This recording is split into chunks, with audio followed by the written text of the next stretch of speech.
l'infini se contemple indéfiniment. Ça se passe là-haut, par Eric Simon. 2 études parues cette semaine dans la revue britannique Nature confirment que de multiples explosions de supernovas ont irradié la Terre il y a quelques millions d'années. La première étude rapporte la découverte de traces d'un isotope rare du fer au fond des océans, le fer 60, seulement produit au cœur des supernovas. Et la seconde étude modélise quelles ont pu être les supernovas responsables de cet apport radioactif dans le voisinage du système solaire. Ces 2 études indépendantes sont tout à fait cohérentes entre elles.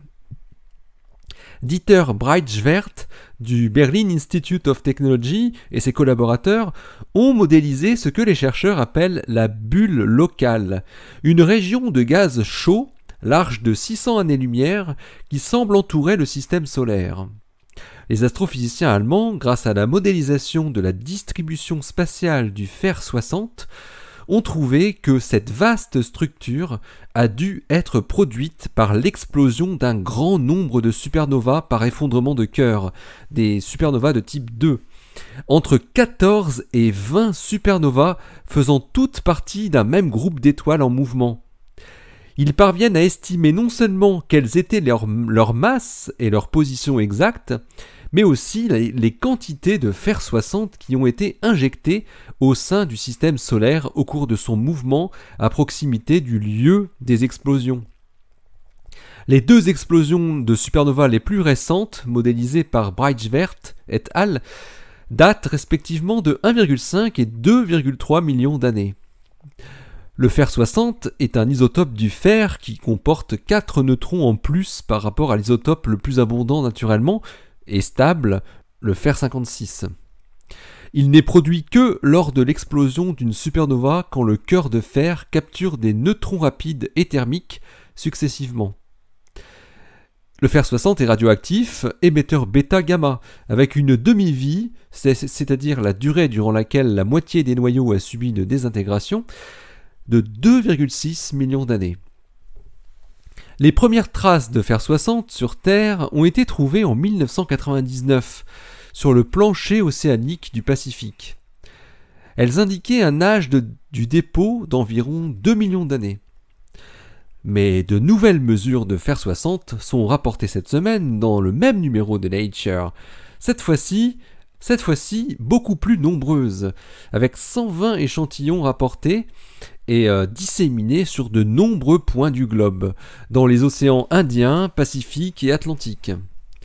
Ces nouvelles mesures de fer 60 retracent ainsi près de 11 millions d'années de l'histoire de la Terre. Elles montrent un pic d'abondance du fer 60 il y a entre 1,5 et 3,2 millions d'années. Cette large période a surpris le physicien Anton Wallner de l'Australian National University à Canberra et ses collaborateurs qui ont mené cette étude.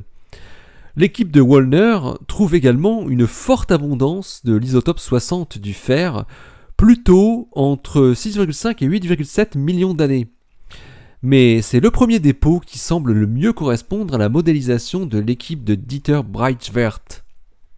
Les chercheurs australiens concluent à l'existence de multiples événements de type supernova à proximité dans les 10 derniers millions d'années.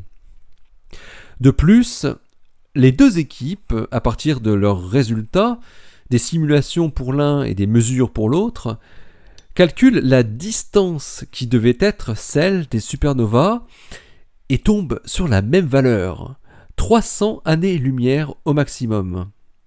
C'est proche.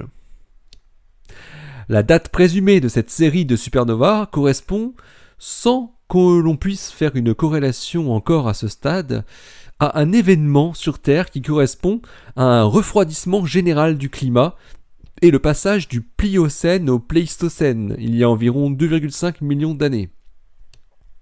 Au-delà d'un impact éventuel sur le climat terrestre, de telles explosions stellaires auraient été assez proches de la Terre pour éclairer le ciel autant que la pleine lune, mais tout de même trop éloignées pour l'affecter sévèrement ou causer une extinction de masse. D'après Adrian Mellott, spécialiste de l'Université du Kansas. Mais il ajoute ces événements ne sont tout de même pas suffisamment éloignés pour que l'on puisse tout à fait les ignorer. Les deux articles parus dans Nature aujourd'hui même sont intitulés The Locations of Recent Supernovae Near the Sun from Modeling Iron 60 Transport par Breitschwert et al. Et Recent Near-Earth Supernovae Probed by Global Deposition of Interstellar Radioactive Iron 60 par Anton Waldner et al. Donc dans le même numéro de Nature du 7 avril 2016.